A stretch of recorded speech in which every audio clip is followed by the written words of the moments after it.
This is an introductory film about Tahirih, inviting producers to make a full-length movie about her.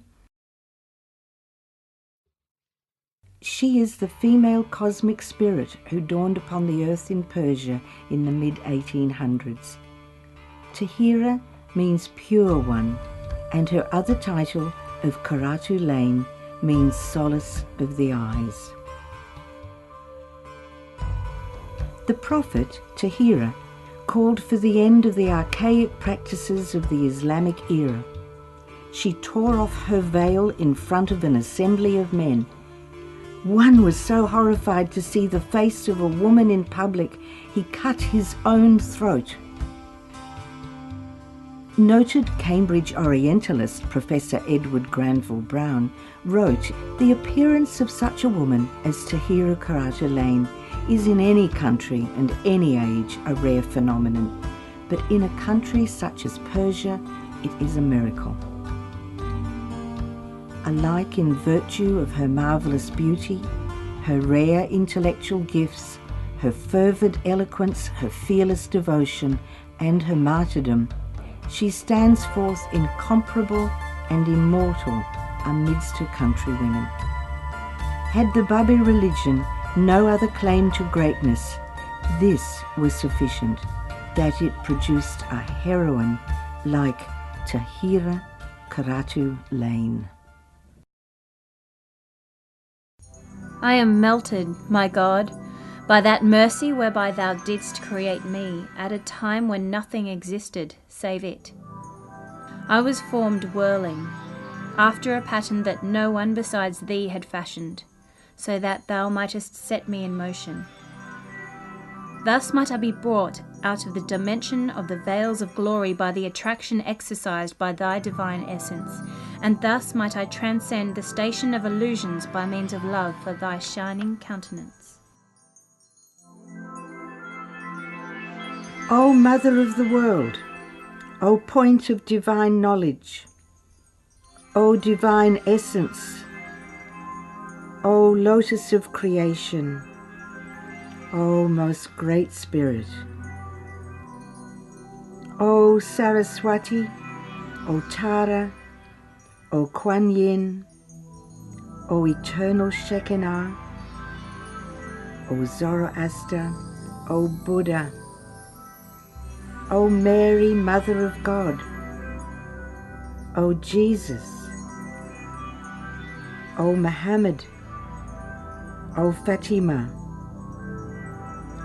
O Promised One, O Maid of Heaven, O Baha, O Dove, O Love, my beloved. This film is the story of Tahirih and her messages which have been marginalized and deliberately concealed from us. Her messages are as relevant to us today as they were to the people of her own time. She empowered people by encouraging them to listen to their own intuitive divine knowledge, which directly opens souls to higher truth. She came to free humanity from superstitions and dogmas, and to raise the status of women. Tahirih operated on many levels of existence at the same time. In one instance, she was the primal creative force and the Word. Yet in another, she was the intermediary spirit or maid of heaven that communicates revelation. In both these instances of spirit and word, Tahirih manifested them in the flesh. And yet in other instances, she was a Messiah in her own right, a letter of living in Babism, a mystical poetess, and a woman of the day, and a social radical revolutionary. She came to initiate a new cycle for humanity, one where duality gives way to wholeness in all spheres of life. Therefore, is it any wonder that her words ring out again to us in this day, in this presentation of Tahirih, Divine Voice?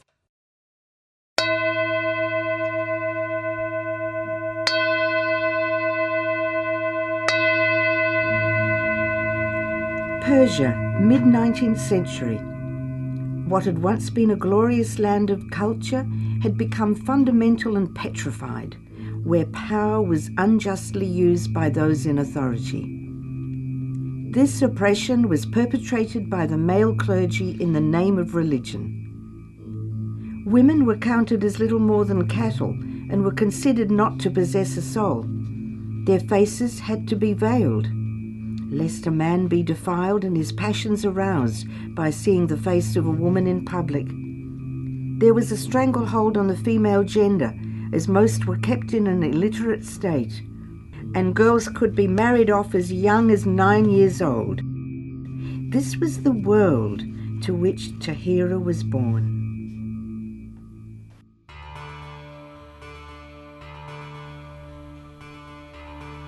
I was born with the name of Fatima Zareen Taj Baragani Salima in Qazvin, Iran, in 1814 to a wealthy family.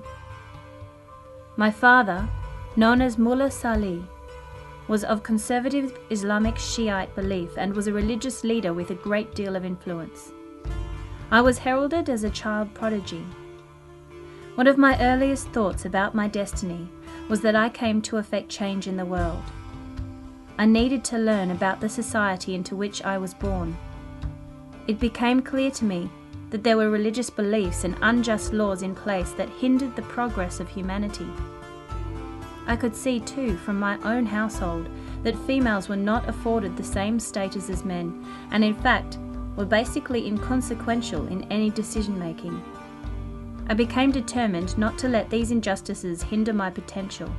It was fortunate that my father recognized my ability and allowed for my education.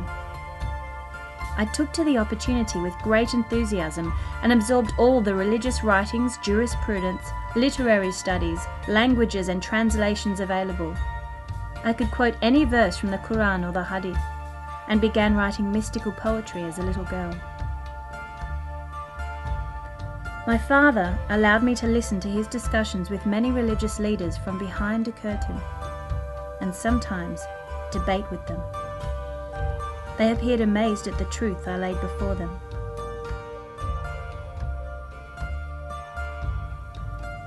Apparently the hand of the divine was watchful of my development, for I was fortunate to have an uncle, Mullah Ali, who followed the mystical Shaikhi school of thought.